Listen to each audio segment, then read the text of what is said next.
तो यार हमारे जो सवाल आएंगे ना वो इस तरह आएंगे कि 10 सवाल हमने 10 में से 5 करने हैं। तो मेरे एक दिन का गैप होने की वजह से 5 सवाल ही मैंने भी करे और 5 ही मैं कराऊंगा।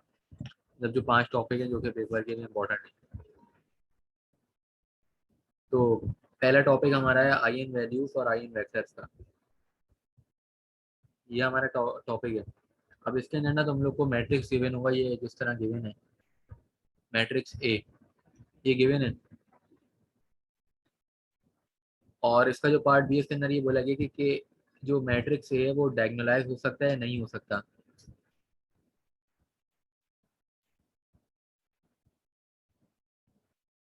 ये बोला जा रहा है कि मैट्रिक्स ए जो है वो डायगोनलाइज हो सकता है या नहीं हो सकता। और ये क्वेश्चन है तो ये भी हम देखेंगे करके। तो हमारा पहला स्टेप है स्टेप वन। स्टेप वन के अंदर हमने लिखना है a minus lambda I multiply by. ये स्टेप वन है, ये तुम्हें याद रखना है कि ये स्टेप वन है हमारा। अब स्टेप वन को जब हम इम्प्लीमेंट करेंगे वो स्टेप टू में होगा। अभी ये चीज लिखी है ना कि ए जो है वो गिवन मैट्रिक्स है, लेमडा कांस्टेंट है, एक्स अननोन मैट्रिक्स है और ये जीरो नल मैट्रिक्स है। ये सिर्फ तुम्हें पता होना चाहिए, पेपर में नहीं करना, लेकिन ये तुम्हें पता होना चाहिए कि मैट्रिक्स ए क्या है, लेमडा क्या है, एक्स क्या है, जीरो क्या है। अब ये पता होगा तो तुम आगे स्टेप टू करोगे। स्टेप टू के अंदर तुमने करना है मैट्रिक्स ए जो गिवन था माइनस लेमडा। लेमडा एक कांस्टेंट है, आई का मतलब होता है आइडेंटिटी मैट्रिक्स। आइडेंटिटी मैट्रिक्स जो होता है कि डायगोनल में सिर्फ वन होता है,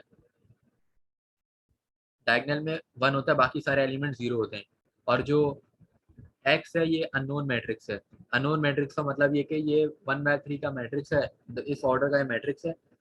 और इसकी वैल्यूज हमें नहीं पता। जब वैल्यूज नहीं पता तो हम इसकी तीन वैल्यूज को तीन नाम दे देंगे, x1 x2 x3, और इक्वल कर देंगे हम इसको जीरो मैट्रिक्स मतलब नल मैट्रिक्स के।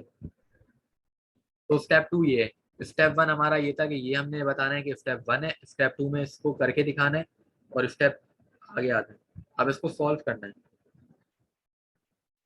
अब सॉल्व करने के लिए तुम्हें सबसे पहला काम ये करना है कि जब भी दो चीजें प्रोडक्ट हो रही होती है ना, जैसे यहाँ पे हो रही है, तो इस वाले को हटा के सिर्फ इस वाले को देख लो, पहले सॉल्व कर लो। मतलब a minus lambda I equal to zero, ये तुम देख के इसको करो।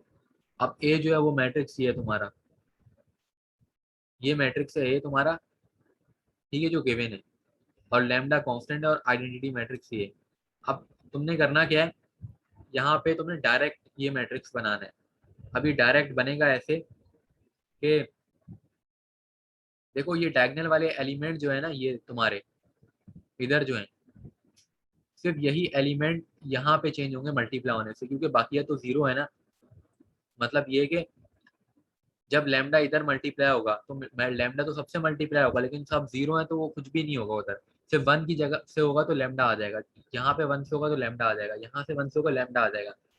फिर जब हम माइनस कराएंगे तो ये जो डायगनल है, इसी डायगनल के एलिमेंट चेंज होंगे और क्या आएगा हर एक के साथ minus lambda minus lambda minus lambda, बाकी सारे एलिमेंट वैसे ही रहेंगे। उसके बाद हमारा स्टेप थ्री है। स्टेप थ्री के अंदर हमने करना ये है कि ये एक इक्वेशन है। अच्छा दूसरी बात ये कि ना ये जो मैं मेथड बता रहा हूँ, ये जो तुम्हें तरीका बता रहा हूँ, इन सवालों को करने के तरीके तुम्हें यूट्यूब पे बहुत मिल जाएंगे। Eigen value eigen vector के नाम से सर्च करोगे बहुत वीडियोस मिलेंगी। और दूसरी बात ये कि वहाँ पे ना डिफरेंट मेथड है, ये ऐसे मेथड भी है जिनमें टाइम पता लगता है। तो मैं जो मेथड बता रहा हूँ जो मैंने यूट्यूब पे सर्च करा, तो सबसे जो शॉर्ट मेथड है वो मेथड ये है। और हमें आंसर से मतलब है, मेथड हम अपने लिए आसान देखते हैं तो आसान मेथड है ये। तो कोई और अगर देखेगा सर का काम या कहीं और सोल्यूशन तो हो सकता है अलग मेथड से हुआ हो, तो वो डिफिकल्ट मेथड है। मैं आसान मेथड को देखता हूँ हमेशा। तो अभी देखो इसके अंदर ना स्टेप थ्री के अंदर तुमने इक्वेशन याद करनी है। ये इक्वेशन याद ऐसे करनी है कि लेमडा की power three minus sum of diagonal elements. Sum of diagonal elements का मतलब ये है कि जो तुम्हारे डायगनल के एलिमेंट हैं उनका सम करोगे और लिख दोगे कौन सा डायगनल एलिमेंट जो कि तुम्हारा गिवन मैट्रिक्स ए है। अगर हम ऊपर आते हैं तो सवाल के अंदर जो मैट्रिक्स है इसके जो डायगनल एलिमेंट है ये इनका सम करके हम लिखेंगे उस इक्वेशन में।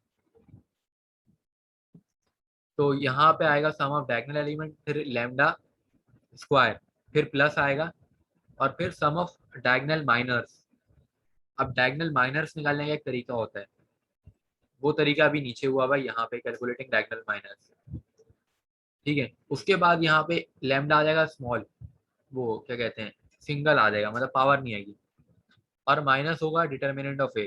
तो ये पूरी इक्वेशन तुमने याद रखनी है, और इस इक्वेशन के अंदर तुमने साइन का खास ख्याल रखना है कि पहला प्लस है, दूसरा माइनस, फिर प्लस, फिर माइनस। अगर साइन गलत हो गया तो तुम्हारा काम सारा गलत हो जाएगा।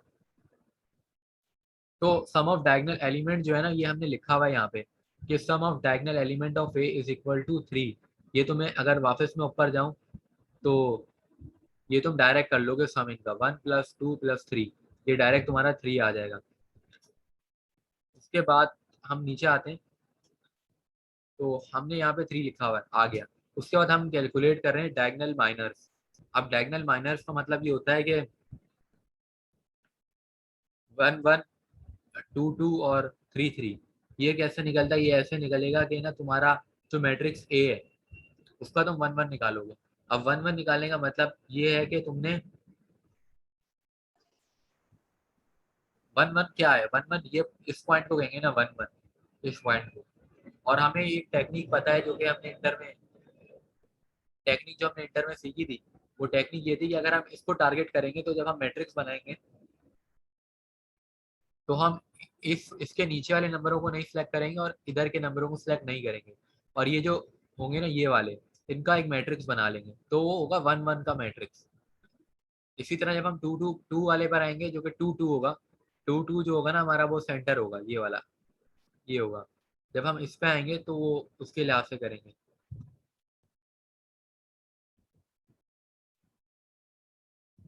जब हम इसके ऊपर आएंगे तो हम इसके लिहाज से ये करेंगे कि इसके इन लोगों को, इनको सिलेक्ट नहीं करेंगे, सिर्फ मैट्रिक्स बनेगा, 1 का बनेगा, और 0 आ जाएगा ये वाला साइड वाला, और फिर 0, और फिर 1। तो उस तरह मैट्रिक्स बनेगा 2 2 का, और फिर 3 3 का मैट्रिक्स बनेगा। तो मैं नीचे दिखाता हूँ, सारे इसी तरह बने हुए, सारे ना इसी तरीके से बने हुए, और फिर इनका डिटर्मिनेंट लिया, मतलब A D minus B C के, इसको इधर से ही मल्टीप्लाई करा, फिर माइनस का साइन है और फिर ये मल्टीप्लाई हुआ। तो 1 × 1 आ गया, फिर माइनस का साइन, और फिर 3 × 3 9। इस तरह करके तुमने डायगोनल माइनर्स निकाले, 3 तुम्हारे डायगोनल माइनर्स है।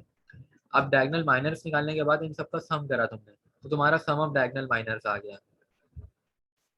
सम ऑफ डायगोनल माइनर आने के बाद तुम अगर ऊपर वाली इक्वेशन देखो जो कि स्टेप 3 थी हमारी मेन इक्वेशन, इस इक्वेशन में लैम्डा 3 है, ये तो कांस्टेंट है, इसको हमने कुछ नहीं करना। उसके बाद सम ऑफ डायगोनल एलिमेंट जो कि हमने 3 निकाल लिए, उसके बाद सम ऑफ डायगोनल माइनर्स जो कि अभी हमने ये नीचे निकाले, और उसके बाद हमारा लास्ट काम है determinant of a. Determinant of a हम निकालते हैं। तो डिटर्मिनेंट ऑफ ए निकालने के लिए हमने करा ये कि एक्सपेंड कर दिया। अब एक्सपेंड करना तो सबको आता है कि एक्सपेंड हम रो 1 से करें या कॉलम 1 से करें, हमारा उसमें कोई आंसर सेम ही आता है। तो हमने एक्सपेंड कर दिया मैट्रिक्स को, जिससे हमारा डिटर्मिनेंट आ गया। 3 बाय 3 का डिटर्मिनेंट यूट्यूब पे भी देख सकते हैं, अगर किसी को डिटेल में समझना है तो मिल जाएगी वीडियो से। उसके बाद ना हमने क्या करा, सारी वैल्यूज ना उस स्टेप 3 वाली इक्वेशन में डाल दी, जो ऊपर हमने इक्वेशन लिखी थी। तो हमारी ये इक्वेशन आ गई, ये हमारी फाइनल इक्वेशन आ गई। अब इस इक्वेशन के अंदर ना हमने करना ये है कि ये जो इक्वेशन है किसके बराबर है, 0 के बराबर है। तो हमने ऐसी वैल्यू उसके अंदर डालनी है कि हमें 0 दे। तो हमने क्या करना है, इसे लिखेंगे now we are finding the first root. तो ये ना एक क्यूबिक इक्वेशन है, और क्यूबिक इक्वेशन को सॉल्व करने के मेथड हमने पढ़े थे फर्स्ट सेमेस्टर में, फरारी मेथड, और कोई और मेथड भी था। तो उसकी मदद से ना हम निकाल सकते थे क्यूबिक इक्वेशन। लेकिन जब मैंने सर्च करा यूट्यूब पे तो जो सबसे आसान मेथड निकला वही मैंने करा। तो मतलब अगर अभी भी किसी को सवाल मुश्किल लग रहा है तो उसका मतलब है कि वो वाले मेथड जो मैंने अभी नहीं करे, मतलब आसान ढूंढे, तो बाकी या फिर बहुत मुश्किल हो जाता है सवाल। तो इस मेथड में करना ही होता है कि जो मैंने मेथड निकाला है क्यूबिक इक्वेशन को सॉल्व करने का, कि जो भी तुम्हारी इक्वेशन आई ना इसके अंदर तुमने डिफरेंट वैल्यूज पुट करके देखनी है। जैसे मैंने 1 पुट करी, तो 1 पुट करने पर इक्वेशन 0 हो गई। तो मतलब मेरा 1 जो है वो उसका रूट है, अगर 0 नहीं होती तो वो रूट नहीं होता। तो अगर 1 पे आंसर ना आए, तुम्हारा सवाल पेपर में चेंज आ जाता है, तो तुमने -1 डालना है, 2 डालना है, -2 डालना है, इस तरह करके डिफरेंट वैल्यू डालनी है, किसी एक पे 0 आएगा जरूर। मतलब शुरू के प्लस माइनस के 1 2 3 तुम्हें दे देंगे रूट्स। तो तुम्हें रूट्स मिल जाएंगे, तो तुम्हें पहला रूट मिला। और तुम्हें ये बात भी पता है कि क्यूबिक इक्वेशन जो होती है तो उसके 3 रूट होते हैं। जिस तरह क्वाड्रेटिक फॉर्मूला जब अप्लाई करते हैं तो उस पर 2 आंसर आते हैं हमारे, एक नहीं आता। तो इसी तरह यहाँ पर भी हमारे क्या कहते हैं, 3 आंसर आएंगे। तो पहला हमारा आ गया लैम्डा 1 जो कि हमने डायरेक्ट निकाला। अब उसके बाद हमारा है now we finding the other roots. ये अब ये आसान तरीके क्यूबिक इक्वेशन को सॉल्व करने का। इसके अंदर मैंने करा ये कि जो हमारी क्यूबिक इक्वेशन थी उसके कोफिशिएंट्स जो थे हमारे, जो कि नंबर होते हैं, वो मैंने लाइन से लिख दिए यहाँ पे, और जो हमारा रूट आया था ना वो यहाँ पे लिख दिया। और इस मेथड में होता है कि जो हमारा पहला जो भी नंबर है वो यहाँ पे नीचे आएगा, और फिर ये नंबर जो है इससे मल्टीप्लाई होगा और यहाँ पर आएगा, और फिर इन दोनों को प्लस माइनस करेंगे, ये आएगा, और फिर हमारा क्या कहते हैं 1 दोबारा इससे मल्टीप्लाई होगा। इस तरह करके एट द एंड इसका तुम्हारा प्रूफ ये होगा एक तरीके से कि ना तुम्हारा लास्ट जो वैल्यू होगी ना वो 0 आनी चाहिए। अगर तुम्हारा जब पेपर में करो 0 ना आया आखिरी वैल्यू इस मेथड से, तो समझ लेना तुमने गलत करा है, दोबारा करना भी। दूसरी बात है कि जब ये तुम्हारी ये जो शुरू के वैल्यूज आई ना ये तुम्हारी क्वाड्रेटिक इक्वेशन हो गई, तो तुमने क्वाड्रेटिक इक्वेशन में करना क्या होता है, पहला वैल्यू स्क्वायर होती है, दूसरी एक्स होती है, और सिंपल बाकी सी होता है जो हमें पता है। तो इसको क्वाड्रेटिक फॉर्मूले से भी कोई सॉल्व करना चाहे तो कर सकता है इस इक्वेशन को, लेकिन मैंने इसको फैक्टराइजेशन से करा है। तो फैक्टराइजेशन की मदद से मेरे रूट्स आ गए। अब फैक्टराइजेशन का जो तरीका है वो ये होता है कि जो हमारा लास्ट है ना 24 को हम यहाँ पे एलसीएम लेके चेक कर लेते हैं, तो उससे हमें रूट्स मिलते हैं 24 के। तो जैसे यहाँ पे हम 24 का लेते हैं एलसीएम, तो 2 लिया तो 12 आया यहाँ पे, और फिर 2 लिया तो यहाँ पे 6 आ गया, और फिर यहाँ पे 3 आ गया, इससे ये 3 आया, वो 2 आया, और फिर लास्ट में दोबारा तुम्हारा आ गया 2। इस तरह करके ना तुम्हारे फैक्टर बन गए। तो अब फैक्टर देखो हमारे बने असल में किस तरह है, 2 3 व 6 हो गया आखिरी के दो और शुरू के दो। तो ये देखो 2 2 का 4 हो गया, और 3 2 का 6 हो गया। तो तुम देखो यहाँ पे जो हमने 2 को ब्रेक करा है, ये 6 और 4 में ब्रेक ऐसे करा है। तो ये फैक्टराइजेशन का तरीका है। वरना अगर कोई फैक्टराइजेशन पसंद नहीं करता, क्योंकि पेपर में सवाल कोई भी आ सकता है, तो फैक्टराइजेशन कोई पसंद नहीं करता तो क्वाड्रेटिक फॉर्मूला लगा सकता है, जो कि फॉर्मूला सबको पता है, x equal to minus b plus minus b square upon 4ac। वो फॉर्मूला लगा सकते हैं हम। तो हमें मजीद 2 रूट्स मिल जाएंगे। तो एट दैट हमारे पास 3 रूट्स आ गए, पहला रूट 1 था, दूसरा ये और तीसरा ये, 3 रूट्स हमारे आ गए। उसके बाद हमने करना ये है कि हमने यहाँ पे बताना है कि ये 3 रूट बेसिकली हमारे लैम्डा की वैल्यू है। तो हमने बता दी कि लैम्डा की वैल्यू है, तो हमने लिख दिया hence we find eigen values. ये जो सवाल आएगा पेपर में 20 नंबर का आएगा, और 10 number eigen value eigen vector के, और फिर अगला 10 नंबर डायगोनलाइजेशन के। तो एक सवाल ही जो होगा ना वो 5 से 6 पेज पे जा रहा होगा, और अगर 5 सवाल करने होंगे तो तुम कम से कम 25 पेज तुम्हें भरने पड़ेंगे। तो आई एन वेक्टर के ऊपर आते हैं, आई एन वैल्यू तक हमारा हो गया खत्म। अब आई एन वेक्टर जो है इसके अंदर हमने करना ये है कि लैम्डा 1 जो है ना उसके लिए काम करना है पहले। लेकिन देखो अगर लैम्डा 1 के लिए हम काम कर रहे हैं,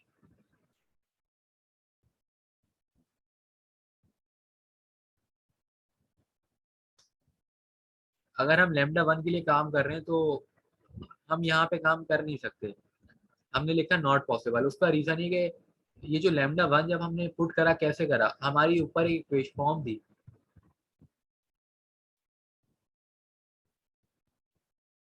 ये देख रहे हो, ये जो है ना ये जो हमारी समझ लो मैट्रिक्स है, यहाँ पे हमने लैम्डा की जगह 1 जब पुट करा ना तो ये सारा डायगोनल 0 हो गया।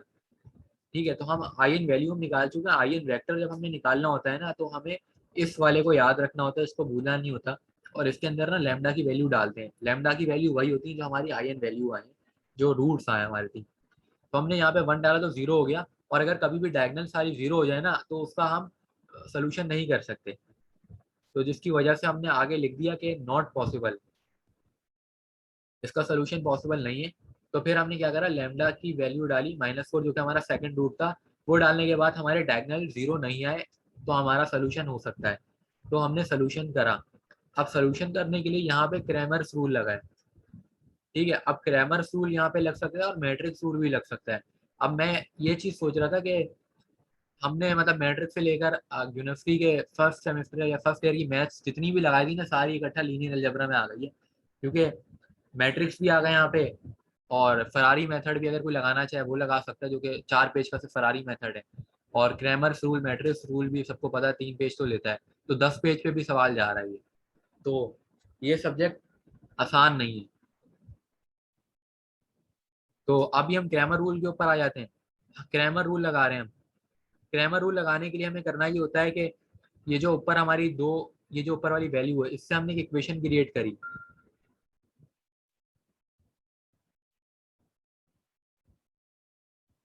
अब हमने ना इससे इक्वेशन क्रिएट करी किस तरह, 5x1 4x2 और 0x3 करके,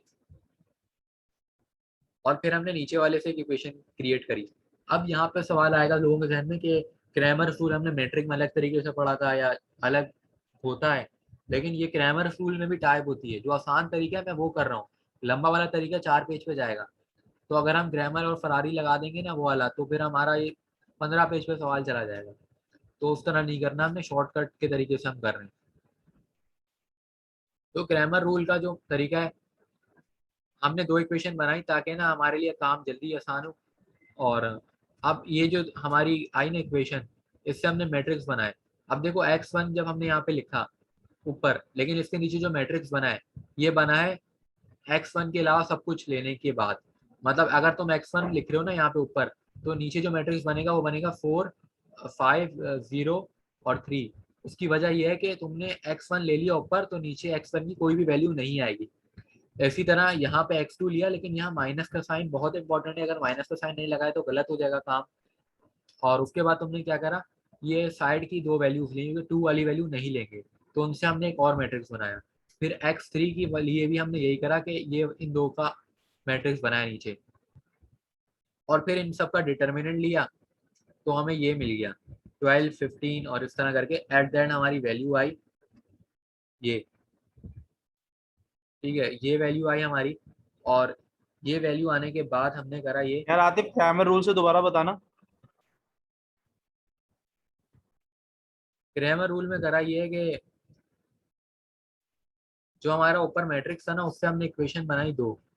ये मैट्रिक्स था हमारा, तो इससे इक्वेशन बना ली इस तरीके से कि 5 था यहाँ पे पहला, तो 5 लिखा, उसके बाद x1 लिखा क्योंकि ये x मतलब फर्स्ट वैल्यू है, फिर 4, फिर x2, और फिर आखिरी 0 और x3। इस तरह करके फिर दूसरी वाले से ही बना ली। और तीसरी वाले को नहीं करा क्योंकि 2 इक्वेशन से ही हम सोल्यूशन निकाल सकते थे, तीसरे की हमें ज़रूरत नहीं थी। तो हमारी 2 इक्वेशन आ गई है। और इक्वेशन आने के बाद हमने क्या करा, x1 जो था वो लिखा, तो x1 के अलावा सारी वैल्यूज यहाँ पे नीचे आएंगी। मतलब x1 की कौन सी वैल्यूज है, 5 और 4 है, तो इसके अलावा तुम देखो ये वाली 4 5 आ गई, 4 5 आ गई, और 0 3 आ गई। इसी तरह हमने x2 के लिए भी करना है कि अगर हमने x2 लिया है ऊपर, तो हम ये x2 के अलावा सारी वैल्यू लेंगे। x2 की वैल्यू 4 5 थी, इसके अलावा देखो 5 4 ले ली हमने और 0 3 ले ली। इस तरह करके फिर हमने इनको मल्टीप्लाई करा के इन दोनों को आपस में क्रॉस करा के, तो हमें ये वैल्यू मिल गई नीचे। उसके बाद हमने करा ये कि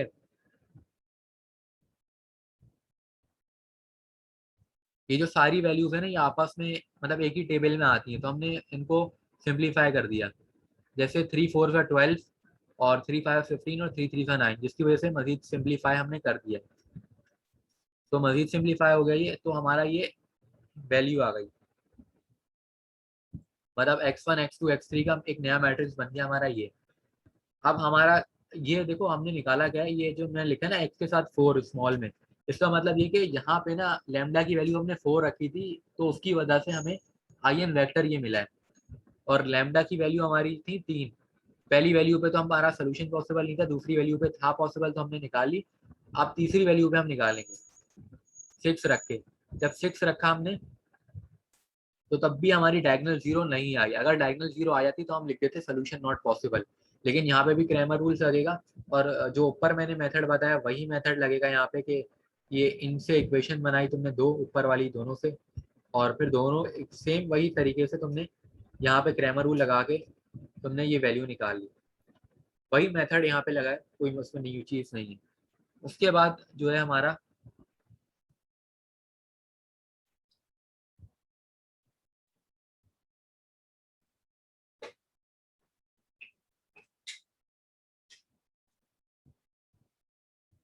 उसके बाद ना इस सवाल का पार्ट भी है। मतलब अभी तक समझ लो मैंने देखे 6 पेज का तो काम हो गया है, और ये सब 10 नंबर का काम था। अभी हम 7वें पेज की तरफ आ रहे हैं।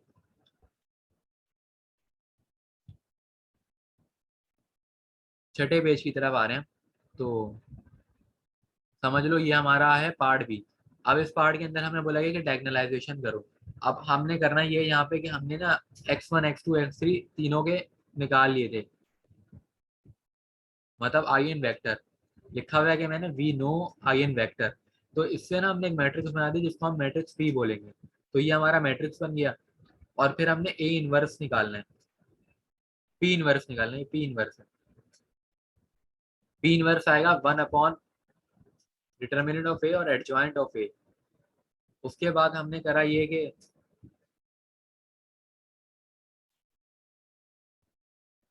उसके बाद जो हमारा पी है ना, इस पी का हमने डिटर्मिनेंट निकाला। पहला पहला काम नहीं करा।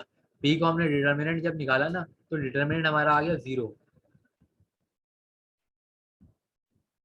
उसके बाद हमने लिख दिया कि देखो अगर हमें ना कभी भी बोला जाए कि डायगोनलाइजेशन करो, डायगोनलाइजेशन करो आई एन वेक्टर निकालने के बाद, आई एन वेक्टर हमारे ये आए और हमने एक मैट्रिक्स पी बनाया। तो डायगोनलाइजेशन का के लिए ये फॉर्मूला लिखा हुआ है ये। लेकिन ये फॉर्मूला हम डायरेक्ट नहीं लगाएंगे। हमें पहले चेक करना है कि ये फॉर्मूला इम्प्लीमेंट हो भी सकता है इस सवाल पे या नहीं। तो चेक करने के लिए ना तरीका होता है कि तुमने ना मैट्रिक्स पी का डिटर्मिनेंट ले लेना है। अगर डिटर्मिनेंट 0 आ जाता है तो तुमने बोल देना है कि सोल्यूशन नॉट पॉसिबल। और इस सवाल में ऐसा क्यों हुआ कि सोल्यूशन पॉसिबल नहीं हुआ? वजह ये थी कि पहले ही 20 नंबर का सवाल है और पहले ही मतलब 6 पेज पे चला गया है। तो मतलब आगे टीचर हमें कुछ तो फेवर देगा ना कि ऐसा सवाल देगी जिसमें डायगोनलाइजेशन नहीं हो सकती। अगर डायगोनलाइजेशन भी इसमें हो जाएगी तो ये 10 पेज पे पहुंचेगा। तो आगे मैंने लिखा हुआ है कि so we can not find P inverse. जब हमारा पी डिटर्मिनेंट 0 है तो हम इनवर्स ही नहीं निकाल सकते। तो मैंने लिख दिया हम नहीं कर सकते। आतिफ, अगर पूरी एक रो या एक कॉलम जो है 0 0 0 तीनों 0 होंगे तो फिर तो ए इनवर्स नहीं निकल सकता ना डिटर्मिनेंट।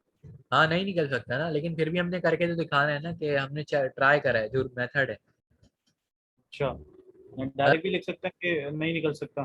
हाँ नहीं निकल सकता यहाँ पे डिटर्मिनेंट। तो ये सवाल यहाँ पे खत्म हो जाता है। तो अभी हमारा एक सवाल हुआ है। अब हम आ जाते हैं दूसरे सवाल पे। अच्छा दूसरी बात मैं बताऊं कि डायगोनल मेथड निकालने का एक और तरीका है जो कि मैंने यूट्यूब से देखा था। वो तरीका ये है कि ना जो तुम्हारा क्या कहते हैं लैम्डा की वैल्यू आई है, लैम्डा की जो तुम्हारी वैल्यूज आई हैं ऊपर जाते हैं। लैम्डा की ये 3 वैल्यू आई है ना, इन 3 वैल्यू का एक मैट्रिक्स बना दो और डायगोनल में ना ये 3 वैल्यू डाल दो, मतलब 1 और फिर -4 और फिर 6 और बाकिया जो ये नीचे वाली वैल्यूज है ना सारी, वो 0 रख दो, मतलब बाकी सब 0 रख दो। तो तुम्हारा तब भी डायगोनल मैट्रिक्स बन जाएगा। तो अगर पेपर के अंदर ये सवाल आ गया ना कि डायगोनल मैट्रिक्स बना के दिखाओ, तो तुम डायगोनल मैट्रिक्स बना लोगे। लेकिन अगर ये आ गया कि डायगोनलाइजेशन करो, तो डायगोनलाइजेशन जो है ना वो नहीं हो सकती इस सवाल में। उसकी वजह यह है कि डायगोनलाइजेशन के लिए तुम्हारा पी जो है उसका डिटर्मिनेंट आना चाहिए, वो नहीं आया।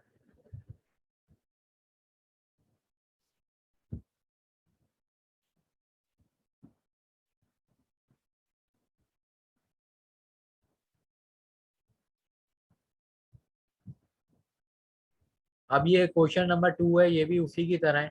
तो ये मैं दोबारा नहीं बताता, मैं डिफरेंट सवाल पे आता हूँ।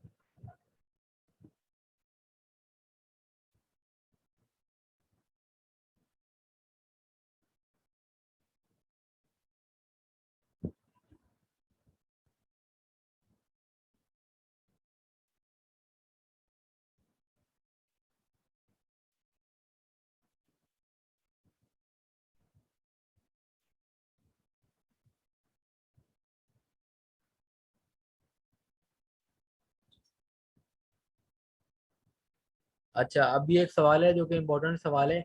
इस सवाल का नाम है एल यू डिकम्पोजिशन या एल यू फैक्टराइजेशन। तो ये सवाल है, इसके अंदर ये है कि ना तुम एक मैट्रिक्स सेवन है ए और मैट्रिक्स सेवन है बी, और तुमने इस पे एल यू डिकम्पोजिशन करनी है। अब इसके लिए करना तुम्हें ये होगा कि तुमने ना ये फॉर्मूला लिखना है ए एक्स इक्वल टू बी, और यहाँ पे ना तुमने एक मैट्रिक्स ए बनाना है 4x4 ऑर्डर का, इसलिए क्योंकि सवाल में 4x4 ऑर्डर का था। और दूसरी मतलब एक एक तरीके से बुरी बात यह है कि पेपर के अंदर ना ये 4x4 के सवाल आएंगे, क्योंकि ना वो बोल रहे हैं कि हम यूनिवर्सिटी के स्टूडेंट हैं, जितना हो सकता है हमें टॉर्चर किया है, मतलब मुश्किल सवाल दें। तो तुम देख लो कि 4x4 का दिया है, इंटर तक हमने 3x3 के करे थे। तो अब तुम देखो 4x4 का मैट्रिक्स है, और उसके बाद हमने एल यू कर दिया, यहाँ पे सब नेमिंग दी हमने। अब देखो एल का मतलब होता है कि लोअर ऑर्डर मैट्रिक्स।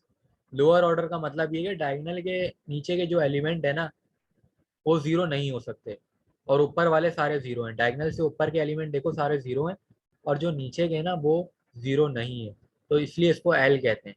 एल का मतलब है लोअर ऑर्डर मैट्रिक्स। उसके बाद हम यू पे आते हैं, तो यू का मतलब होता है अपर ऑर्डर मैट्रिक्स। अपर ऑर्डर मैट्रिक्स में ये होता है कि डायगोनल से नीचे के जितने एलिमेंट हैं वो तुम्हारे जीरो होंगे, बाकी सारे एलिमेंट होंगे तुम्हारे मौजूद। अब उसके बाद तुम्हारा अगला काम ये है कि तुमने मैट्रिक्स एल और मैट्रिक्स यू को आपस में मल्टीप्लाई करना है। और मैट्रिक्स की मल्टीप्लिकेशन जो है ना यहाँ पे काफ़ी डिफिकल्ट है, ये प्रैक्टिस रिक्वायर करेगी, और प्रैक्टिस करने के बाद ही ये इतना बड़ा मैट्रिक्स की मल्टीप्लिकेशन कर सकोगे तुम लोग। तो अब मल्टीप्लिकेशन में होता क्या है, फर्स्ट रो फर्स्ट कॉलम होता है। मिसाल के तौर पे हमारा जो है ये जो है हमारा ये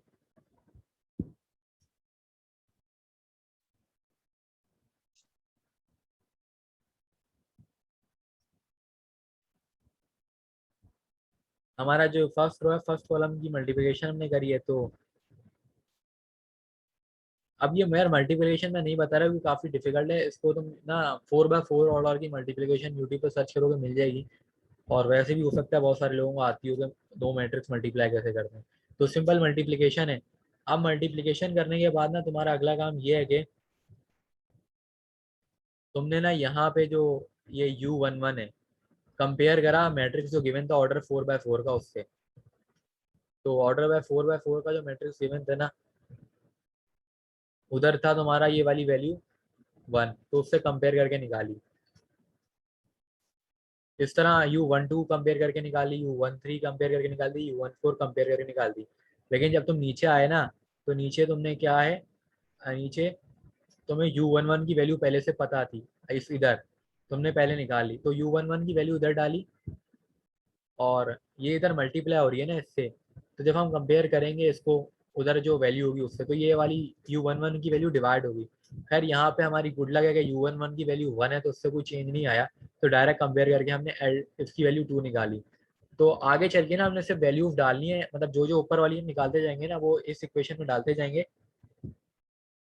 और ये जो काम है ना ये कोई चाहे तो पूरा शो करा देगा कैसे उसने डाली है पुट करके। तो मतलब पेपर किसी को भरना हो अगर, तो तकरीबन 5 पेज पे ले जा सकता है बंदा पेपर अगर भरे। लेकिन मैंने डायरेक्ट करा क्योंकि मैं टाइम सेव करने को वैल्यूएबल समझता हूँ, पेपर भरना ज़्यादा ज़रूरी नहीं है। तो उस तरीके से ना हमने मैट्रिक्स बना दिया। तो अब मैट्रिक्स जो ये नीचे वाला बना है ना ये वाला मैट्रिक्स बना है एल वाला लोअर ऑर्डर, और ये अपर ऑर्डर का बना है। ये दो हमारे मैट्रिक्स बने। अब ये बने ऐसे हैं कि भाई जब हमने ऊपर बनाए थे ना, यहाँ पे देखो नेमिंग करी थी ना, यहाँ पे इस पोजीशन की ये नेमिंग है, इस पोजीशन की ये, इसी तरह इधर। तो हमने नीचे इन्हीं की वैल्यूज तो निकाली हैं, इन्हीं की वैल्यूज निकाली हैं, सारी सारी वैल्यूज हमें मिल गई। तो हमने यही वैल्यूज ना ऊपर वाले जो मैट्रिक्स थे हमारे ये दो, इनके अंदर डाल दी। डालने के बाद ना हमारे मैट्रिक्स ना न्यूमेरिक फॉर्म में आ गए, नंबर्स आ गए सारे। तो हमारे ये दो मैट्रिक्स आ गए एल और यू। तो एल और यू हमारी हमारे मैट्रिक्स निकले। इसके बाद हमने बोला A x equal to b और A equal to L U. और हमने बोला कि L U x equal to b. अब ये जो सारे इक्वेशन मैंने लिखे हैं ना सारी एल यू डिकम्पोजिशन का मेथड है, सब तुम्हें याद रखना है। ये एग्जाम्पल के तौर में बताता हूँ कि यार हमने पढ़ा था ना मैट्रिक्स मेथड, तो उसके अंदर भी था A x equal to b और x equal to A inverse upon b, इस तरह का था। लेकिन एल यू डिकम्पोजिशन का ये फॉर्मूला है। अब तुम्हें यू मैट्रिक्स भी पता है। अब हमने करना ये है कि एल यू जो है ना, एल यू माइनस बी हमने करना है, वो एल वाई माइनस बी। तो तुम्हारा क्या कहते हैं, एल मैट्रिक्स जो था ना वो ये था, वाई मैट्रिक्स जो हमने खुद से बनाई थी, हमने इसकी वैल्यू हमें नहीं पता। और उसके बाद हमने ये जो आखिरी वाला है ना हमारा बी, बी मैट्रिक्स जो हमें गिवन है सवाल में, ये रहा, ये गिवन होगा तुम्हें।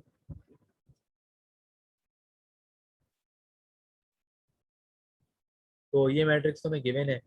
फिर तुमने करा है कि ना इनको आपस में साइमल्टेनियसली देखा है। मिसाल के तौर पे y one is equal to one हम कर सकते हैं, लेकिन उधर का भी जो वन है ना माइनस का, वो वाई वन से मल्टीप्लाई होगा, जिसकी वजह से वाई वन के साथ माइनस आए, लेकिन वाई वन ने माइनस अपने पास नहीं रखा, उधर वन के पास भेज दिया। इस तरह करके ना साइमल्टेनियसली सॉल्व करके मैट्रिक्स को हमने सारी इक्वेशन सॉल्व करी है, और हमें ना वाई की सारी वैल्यूज मिल गई। तो हमारी वाई की वैल्यू आ गई है सारी। अब y की वैल्यू आने के बाद हमने बोला U x equal to y, जो हमारा अपर ट्रायंगुलर मैट्रिक्स था वो ये था, और x था ये हमें पता नहीं है, नोन मैट्रिक्स है ये, और y हम निकाल चुके हैं।